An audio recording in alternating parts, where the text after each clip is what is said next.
Frédéric. Oui, on va parler de réussite éducative, Florent Montillot. On va parler un peu des clubs coup de pouce et des carrefours des parents, peut-être parce que pour nos auditeurs, tout le monde ne sait pas ce que c'est, à quoi ça sert. Est-ce que vous pouvez nous en dire un mot? Alors effectivement, qui vous occupe quand même les une bonne clubs partie coup de la pouce journée. clés, coup de pouce clé voulant dire club lecture écriture.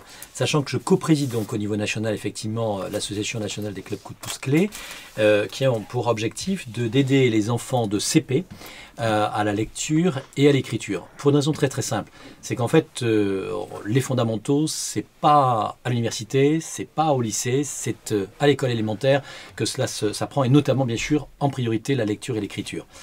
Or, le grand drame, si vous voulez, de l'éducation en France, c'est qu'on a une industrie de masse. On fait rentrer des millions d'élèves chaque année, à 13 millions dans les écoles, mais tous les enfants ne peuvent pas suivre au même rythme. L'objectif, c'est que l'on doit prendre en charge individuellement les enfants qui ont des difficultés d'apprentissage dès le démarrage du CP. Et aujourd'hui, nous soutenons à peu près 10 000 enfants chaque soir. À Orléans, 150 enfants sont suivis chaque soir jusqu'au mois de juin sur ce dispositif. Et je dis qu'il faudrait que nous arrivions à porter le nombre à 60 000, voire 100 000. On a plus besoin de 60 000 enfants suivis individuellement que de 60 000 enseignants supplémentaires en France.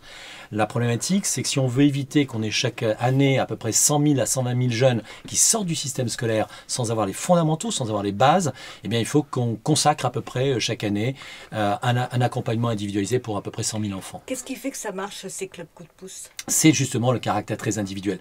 Ce sont des enfants, imaginez dans une classe, vous avez à l'entrée du CP des enfants qui déjà savent quasiment lire, ce qui était le cas de mon petit dernier à qui j'avais déjà plus ou moins appris à lire comme ça de façon amusante. Vous avez d'autres qui commencent à voir le b.a.-ba, qui savent déjà décoder par exemple l'alphabet. Et puis vous avez le troisième enfant qui arrive à côté, qui lui n'a ni l'alphabet, ni le code, et se trouve, il a l'impression qu'il est totalement imbécile puisqu'il ne maîtrise pas ce que les autres maîtrisent. Donc tout de suite, dès la fin octobre, début novembre, notre objectif c'est de prendre en charge ces enfants qui se trouvent en grande difficulté, soit pour des questions de personnalité, soit pour des problèmes d'acquisition cognitive.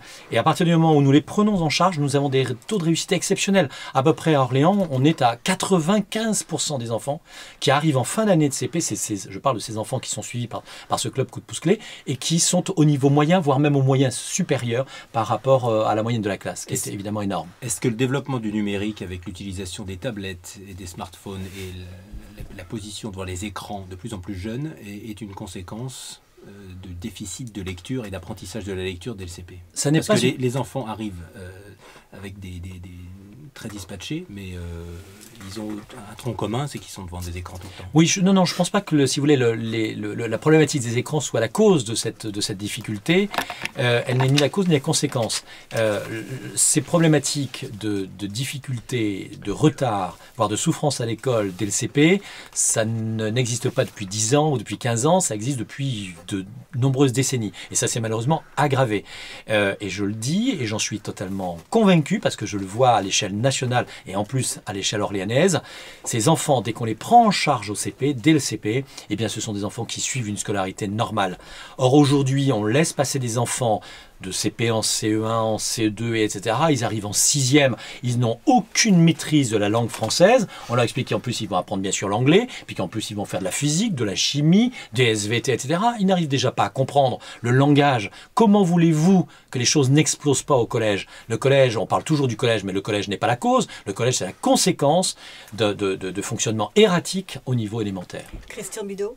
Oui, Florent Montillot, vous avez été auparavant adjoint à la sécurité, un adjoint à la sécurité connu, puisque vous avez, inventé, si je puis dire, la vidéosurveillance à Orléans, c'est bien vous. Vidéoprotection. Protection, pardon. Comment avez-vous intégré ces problèmes de prévention dans le domaine scolaire? Je crois que vous essayez d'être original en la matière. Mais très simplement parce que, je vous le rappelle, dans mes premières fonctions, j'étais à la fois maire adjoint à la sécurité et à la réussite éducative. Et je suis maintenant maire adjoint à l'éducation et à la prévention de la délinquance. Donc en fait, j'ai toujours conjugué, j'ai d'ailleurs toujours expliqué qu'il ne pouvait pas y avoir de civilisation sans éducation parce que civilisation, ça rime avec éducation. Une société est civilisée lorsqu'elle est éduquée.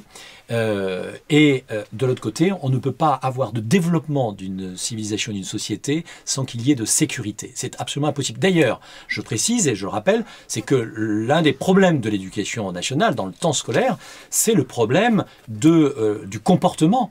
Et plutôt que de parler uniquement, de faire de l'instruction civique et autres, déjà, simplement apprendre à se décoiffer quand on rentre dans une classe, se lever lorsqu'un maître rentre dans une classe, à être poli et non agressif, c'est fondamentalement ce que l'éducation doit faire bien naturellement. C'est Elle le fait aujourd'hui ?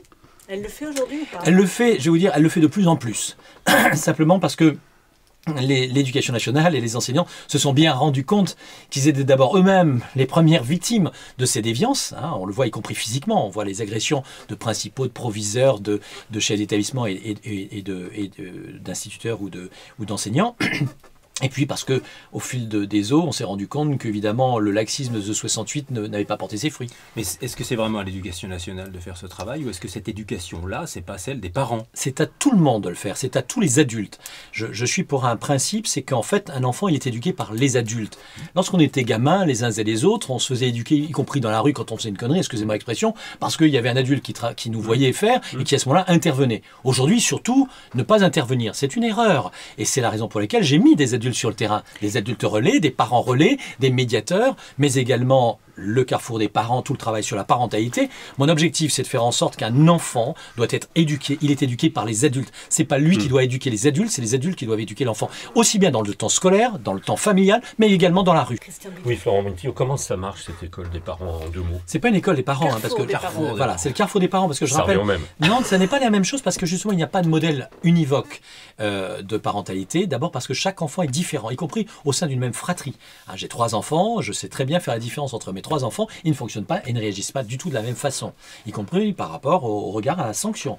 La parentalité, c'est quelque chose d'extrêmement complexe. Ça s'apprend au fil des années. Ça ne s'apprend pas dans les livres, ça ne s'apprend pas dans une école. Mais en revanche, l'objectif, pour ça que j'ai créé le Carrefour des parents dès 2002-2003, c'est un vrai carrefour d'abord d'échange entre les parents eux-mêmes. Parce qu'ils apportent chacun, entre guillemets, leurs souffrances, leurs difficultés familiales par rapport à l'éducation de leurs enfants. Et puis finalement, ils se rendent compte dans le cadre du Carrefour que d'autres parents vivent au quotidien exactement les mêmes difficultés. Sauf que les autres parents leur expliquent que finalement, ils ont fait ceci ou cela. Et qu'il faudrait peut-être qu'ils expérimentent peut-être une autre méthode.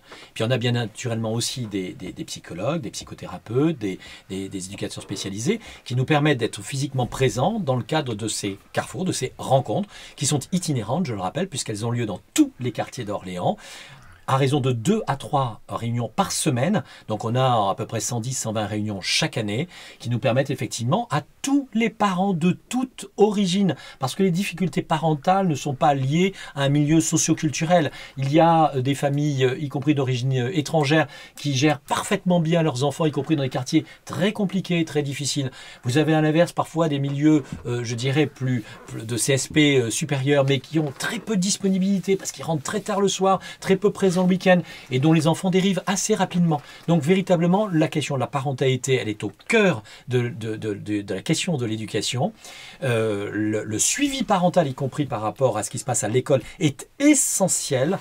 Lorsque les parents suivent l'action de leurs enfants et l'éducation de leurs enfants à l'école, en règle générale, c'est producteur de réussite. Je dis toujours, les parents, c'est le carburant apporté aux enfants pour la réussite scolaire. Florent Montillot, on passe à la sécurité et actuellement sur la prévention de la radicalisation ou des attentats, vous voulez qu'Orléans soit une ville pilote, expérimentale, une ville modèle. Qu'est-ce qu'on peut faire justement pour lutter contre d'abord la radicalisation des jeunes dont vous rappeliez récemment dans une vidéo qu'il y a de plus en plus de filles et ça c'est une nouveauté et un vrai problème. Tout à fait. Alors effectivement vous avez raison de le rappeler, c'est que il y a maintenant une dizaine de jours le gouvernement, donc le Premier ministre Manuel Valls et puis le ministre de l'Intérieur M. Cazeneuve sont intervenus devant à peu près 500 maires pour travailler sur ces questions de prévention de radicalisation et dire à quel point ils avaient besoin d'ailleurs de la contribution des maires. Et il y avait donc 2 témoignages qui avaient été effectivement présentés, celui du maire socialiste de l'Homme dans la banlieue de Lille et votre serviteur. Donc donc pour Orléans. Mais pourquoi? Si je puis me permettre, on peut l'entendre d'ailleurs sur maxandre.fr pour ceux qui veulent vous entendre complètement. C'était une page de publicité de M. Avec Bidot. plaisir. Et donc, je voulais juste préciser qu'effectivement, d'abord, il faut sortir des représentations. Comme je l'explique, il y a malheureusement des ignorances totales sur ce sujet. Je disais que l'habit ne fait pas le moine. C'est pas parce qu'on a une personne en djellaba et barbu qu'obligatoirement il s'agit d'un apprenti terroriste.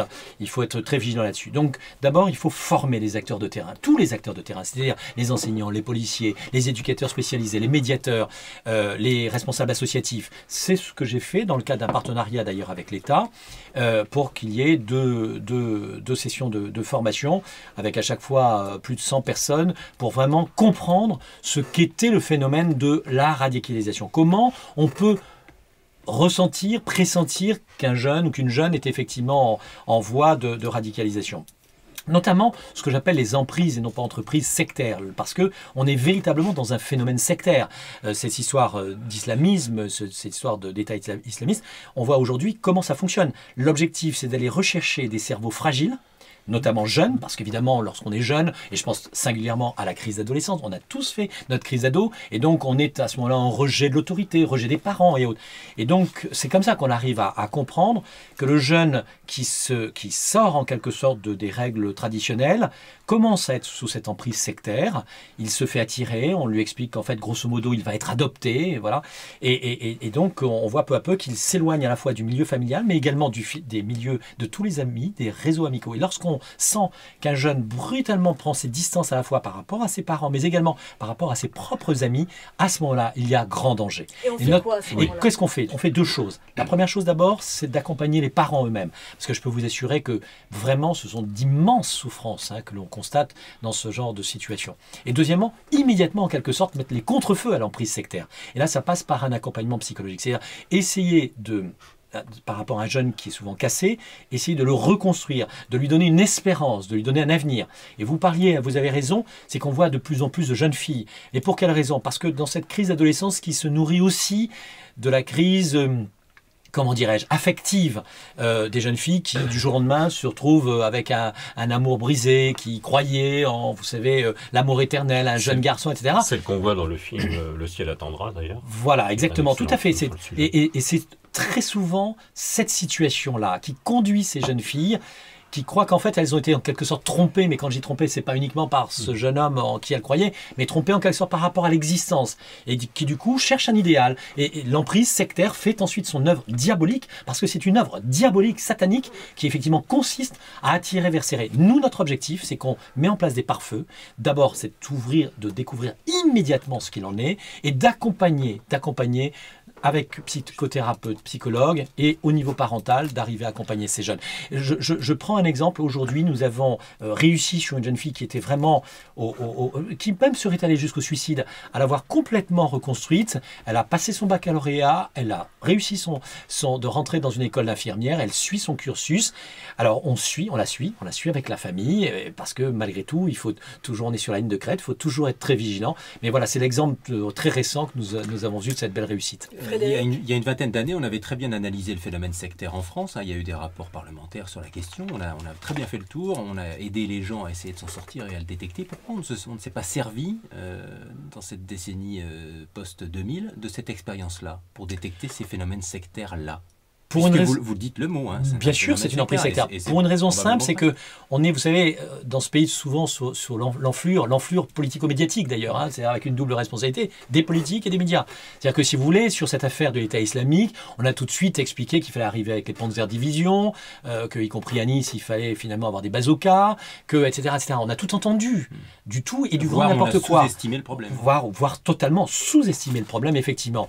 Or, en réalité, d'abord, je dis bien par ignorance et méconnaissance. Il se trouve que par mes origines, à la fois guerre d'Algérie, né au Maroc, par le fait de toute ma construction catholique, etc., catholique pratiquant, j'ai beaucoup travaillé sur les religions, je dis bien toutes les religions. Voilà. Et qu'à partir du moment où on connaît cela, on voit bien les dérives qui sont naissantes, et on voit bien comment on utilise en quelque sorte Dieu, et comment on utilise pour les uns le Coran, pour les autres la Bible, pour les autres, etc., au mépris en fait de l'existence humaine, au mépris même même de la création humaine. Donc tout de suite, j'ai pu découvrir et comprendre et mesurer à quel point on était véritablement dans ce phénomène sectaire. Et c'est la raison pour laquelle, effectivement, Orléans est aujourd'hui ville pilote sur cette question-là, parce qu'on a mis en place des dispositifs, non pas qui étaient cathodiques, si vous me permettez l'expression, qui étaient visibles au niveau médiatique, mais qui prenaient en compte, là encore, l'individu. Je suis contre, et vous le savez, M. Bidot, puisque je suis intervenu au Conseil régional contre l'opération de Pontourny, qui est une vaste J'allais vous poser la question là-dessus. Mais oui, du centre de déradicalisation. Mais pour quelle raison? D'abord, premièrement, parce qu'on ne regroupe pas, il faut pas. C'est l'inverse de ce qu'il faut faire. Il ne faut pas regrouper des individus qui sont en voie de radicalisation, pire même, comme ça s'est passé à Pontourny, de mettre un loup dans la bergerie qui lui-même, qui était fichiès, qui était extrêmement dans la violence extrême, etc. Parce que le risque, quel est-il? C'est qu'ils viennent à l'intérieur pour pêcher de nouveaux poissons terroristes et qui les amènent. Ils sont entourés. Mais ils sont entourés par des personnes. Enfin, je rappelle quand même que l'affaire de Pontourny, pour que nos auditeurs le comprennent bien, c'est ni plus ni moins qu'une reconversion d'un site qui était fermé par la mairie de Paris, dans lequel on ne savait pas quoi faire, en quelque sorte, des éducateurs qui étaient à l'intérieur, et que l'on a reconverti en disant, voilà, alléluia, on va expliquer à la nation entière qu'on crée des centres de radicalisation. Je rappelle qu'à Pontourny, il y a 6 jeunes, qu'on parle de milliers de jeunes en voie de radicalisation radicalisés. De quoi parle-t-on? C'est une expérience. Non, mais vous avez vu que le gouvernement a fermé les justement, j'y viens. Dans les prisons. J'allais venir. Prisons spécialisées. Mais c'est une erreur, une deuxième erreur. Et vous verrez qu'on fermera Pontourny comme le reste. Erreur, c'est qu'on doit être sur l'individualisation. On regroupe des individus radicalisés dans un centre en prison. Qu'est-ce qu'ils faisaient, ces individus entre eux? Qu'est-ce qu'ils faisaient, à votre avis? Ils s'expliquaient entre eux, ils s'organisaient entre eux pour qu'à la sortie de prison, ils puissent continuer leur travail de terrorisme. C'est la même chose. Là, je le dis, la vraie réussite, et nous en sommes, la preuve, c'est qu'on doit faire ce travail sur chaque individu. On doit les isoler pour les sortir de l'emprise sectaire. Et vous occupez de combien de personnes aujourd'hui? Là, aujourd'hui, nous sommes sur 15 familles et 15 jeunes adultes ou vieux adolescents, entre guillemets, et vous verrez que par rapport à la moyenne nationale, puisque le Loiret représente à peu près 1/100, vous voyez ce que ça représente sur le plan national, c'est à peu près 1500 personnes. Vous avez, au Conseil régional, défendu une position pour le lycée à l'est de l'agglomération, à Bray-en-Val. Pourquoi Bray-en-Val en vitesse Très simplement parce qu'aujourd'hui, nous sommes en situation de crise et de saturation, d'abord dans les écoles orléanaises, ça vous le savez, puisqu'on est obligé de construire de nouvelles écoles, mais également au niveau des collèges et des lycées. Donc on a aujourd'hui un déficit de place. Il y a des lycées qui sont en saturation totale, notamment par exemple à Saint-Jean-de-Bray ou à Orléans. Et les enfants viennent de l'Est orléanais jusqu'à Saint-Jean-de-Bray précisément, et au-delà, pratiquement dans le Sullias, donc Sully-sur-Loire, ce qui est très, très éloigné. Différents élus, conseillers généraux, conseillers départementaux maintenant, maires, etc., sont réunis et ont trouvé effectivement qu'il y avait une possibilité à peu près à équidistance, à une dizaine de kilomètres de Châteauneuf, de Sully-sur-Loire, de Loris, pour pouvoir regrouper en quelque sorte un nouveau lycée, à la fois d'enseignement général et professionnel, qui puisse permettre d'abord à ces jeunes de ne pas être obligés de faire chaque jour 2 heures d'aller et retour, en car, et d'autre part d'être en proximité et surtout de dégager maintenant les lycées saturés. Donc voilà pour quelles raisons nous sommes rencontrés et avec l'ensemble de ces élus, nous avons travaillé sur ce projet de Bray-en-Val. À l'époque de la campagne des régionales, le président Bonneau tout de suite avait indiqué, mais bien sûr, nous allons effectivement nous lancer si nous gagnons sur ce lycée, parce que c'était la période évidemment des promesses électorales. Puis dès le lendemain, on a senti que la baudruche se dégonflait. Alors il se trouve que moi je ne me dégonfle pas et donc je reviens en boucle sur ce sujet et je continuerai sur ce sujet tant que nous n'aurons pas ce nouveau lycée à Bray-en-Val. Rien n'est décidé pour l'instant. Florent Moutier, vous avez aussi une casquette qui est celle de président de l'UDI. Vous êtes prononcé récemment pour Alain Juppé, vous soutenez Alain Juppé. Vous, personnellement, quel est votre avenir politique? Vous ne vous présentez pas aux législatives, c'est acté. On dit que vous allez au sénatorial bientôt. Alors en fait, vous savez, je pense au présidentiel. Alors, pas au présidentiel de cette fois-ci, ni à celle d'après, mais dans une dizaine d'années. Parce qu'en fait, j'ai compris qu'aujourd'hui, le meilleur marqueur, il fallait avoir à peu près aux 71 ans. Donc, dans une dizaine d'années, je serai bon pour les présidentielles.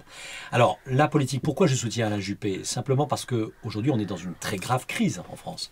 Crise sans précédent. Elle est à la fois une crise économique, une crise sociale, avec un chômage qui a explosé et sur lequel on essaie de nous expliquer que ça pourrait baisser en transformant la catégorie A des chômeurs en personnes qui passent en catégorie D, c'est-à-dire en session de formation. Crise morale, crise sécuritaire avec le terrorisme, sans compter même les questions de sécurité qu'on voit et qui reviennent sur le devant de la scène tous les jours. Donc face à cela, on a besoin, je dirais, comme je fais un peu la comparaison avec 1916, après Verdun, on va chercher qui? On va chercher Clémenceau. Il avait plus de 70 ans. Je rappelle également qu'on va chercher De Gaulle, il avait 67 ans en 58, mais il avait 75 ans quand il se fait réélire en 65. Donc aujourd'hui, on cherche le pater familias, c'est-à-dire quelqu'un qui rassure et surtout qui n'est plus dans l'obsession du paraître, comme c'est le cas aujourd'hui, l'obsession cathodique et l'obsession de se faire réélire. Et donc je crois que cet homme qui a montré d'ailleurs en 95 qu'il était droit dans ses bottes, mais qui en même temps s'est adouci, vous le savez, qui s'est arrondi, il a à la fois le courage, la volonté, la lucidité et aussi cette vocation à rassembler. Ça suffit maintenant d'opposer les camps et les clans dans ce pays. On a besoin, face à cette crise, que l'ensemble de la France se rassemble, comme elle s'est rassemblée au moment de la Première Guerre mondiale, comme elle s'est rassemblée au moment de la Seconde Guerre mondiale. On a besoin de rassembler, et ça, c'est quelque chose de très important. Est-ce qu'il a pour autant une vision? Parce qu'il a un certain nombre de mesures pour essayer de redresser le pays, etc. Mais souvent, on dit, tous ces programmes-là, il manque de vision. Je pense qu'il a surtout une vision. Il a d'abord, premièrement, redonné d'abord une espérance. C'est qu'en fait, aujourd'hui, la crise, je parle de crise de croissance et autres, mais c'est aussi une crise de confiance. La France est le pays où on a le plus de somnifères, etc. Vraiment, on a besoin que les Français puissent avoir enfin de l'espérance. Et il a cette vision, quand il parle de cette identité heureuse qui est en fait la France heureuse, c'est dire, attendez, arrêtons de nous tirer des balles dans le pied tous les jours, essayons maintenant d'avancer vers l'avenir. Il s'est recentré, M. Juppé, un peu comme vous, Florent Montillot, on vous disait beaucoup plus à droite dans le temps. Vous savez, mon cher François, je crois que c'est Alain Juppé qui le disait. D'ailleurs, vous savez, en politique, c'est comme dans le vignoble du Bordelais. Parfois, en vieillissant, on se transforme en piquette, et puis parfois, on se bonifie. C'est votre cas. Je pense que, si vous voulez, c'est la sagesse. C'est la sagesse de l'âge qui fait que on apprend aussi, on apprend de ses erreurs, on apprend de ses échecs, on apprend de... Donc, Sarkozy, c'était une erreur. Écoutez, j'ai soutenu tout le monde. Vous savez que j'ai énormément soutenu Sarkozy en 2007. J'ai même largement participé à sa campagne, notamment sur les questions de sécurité et autres. Je considère qu'il a fait énormément d'erreurs, y compris sur les questions de sécurité. Voilà, très très mal géré. Ça a été géré surtout par les syndicats plus que par le politique. Il faut qu'aujourd'hui, ce soit le politique qui dirige. Les sénatoriales, vous irez, vous n'y allez pas? Mais ça n'est absolument pas d'actualité. Vous savez, on ne peut pas taire la rumeur. On ne sait pas taire. En deux mots, parce que là, on a déjà Oui, je sais. On ne peut pas tuer la rumeur orléanaise. Il se trouve que Michel Martin m'a appelé, c'est lui qui m'a appris qu'il y avait cette entrefilet en me disant, Florent, bienvenue au club, etc. Et je lui dis, mais Michel, tu es candidat? Mais je dis, mais j'ai jamais parlé de candidature. Et je lui dis, bah moi non plus. Il se trouve qu'on ne prête, me dit-il, on ne prête qu'aux riches. Toi, Florent, moi Michel, bah finalement, on est un peu incontournable. Et donc on pense que finalement, pour les sénatoriales, on devrait y aller. Je lui dis, Michel, on en parlera bien plus tard parce que pour l'instant, c'est les présidentielles et c'est les législatives.